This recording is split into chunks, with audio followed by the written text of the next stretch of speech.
Okay, so it's time for another harsh truth video, and this one is specifically about memoirs. And I'm going to be covering many harsh truths about memoirs in this video, but I do want to preface that with saying that doesn't mean you shouldn't write your life story. You just have to write it a little differently in order to get it to sell. That's what we're going to go over today. Hi novelteers, I'm Devlin Blake, novel writing and self-publishing expert, coach, published author, and former ghostwriter of 200 books. If you'd like to know how to work with me, you can check out the links in the description. And back when I was a ghostwriter, memoirs made up a good chunk of the 200 books I wrote. But here's the thing, you just don't want to write a memoir, you want to write a memoir that sells. Otherwise, what's the point? If it doesn't sell, that's not a memoir, that's a journal. And you want to write one that people are happy to buy. But this brings us to our first and very harsh truth. Unless you're famous or were involved with some big event, no one cares about your life story.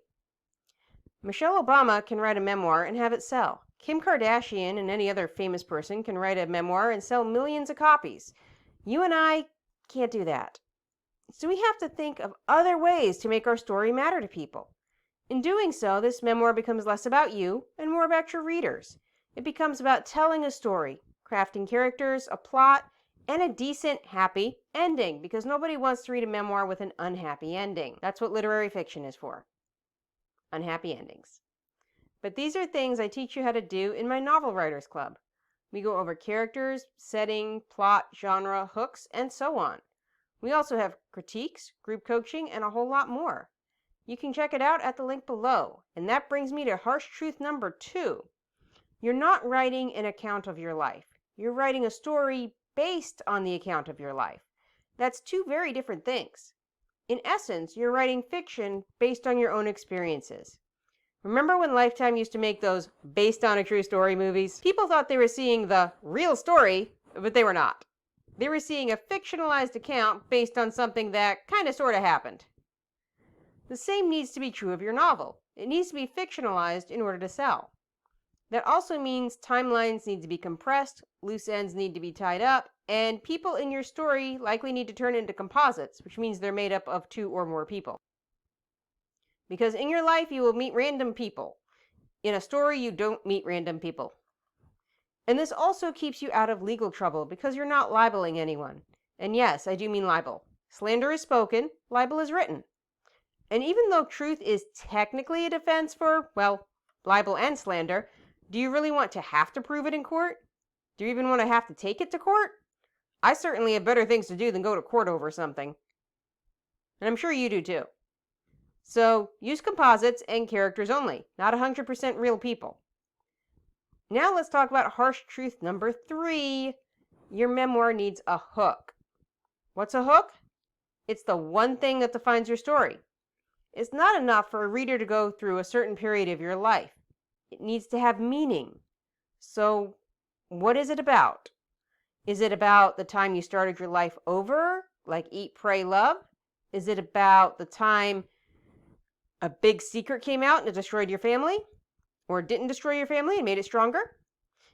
In some cases, the hook could be something historical, like being part of a historic event or fighting in a war, like The Imitation Game. In other cases, it might be about a nostalgic time long ago, like Little House on the Prairie, which is actually a fictional autobiography. But the thing is, without a hook, your book isn't going to sell any copies. So decide on one carefully. If you and I were working together, we'd dive in deep for your hook and pick just the right one.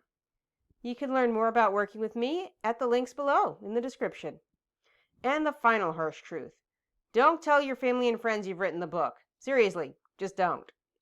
There's really no good way to write a memoir that does not result in hurt feelings at best and lawsuits at worst.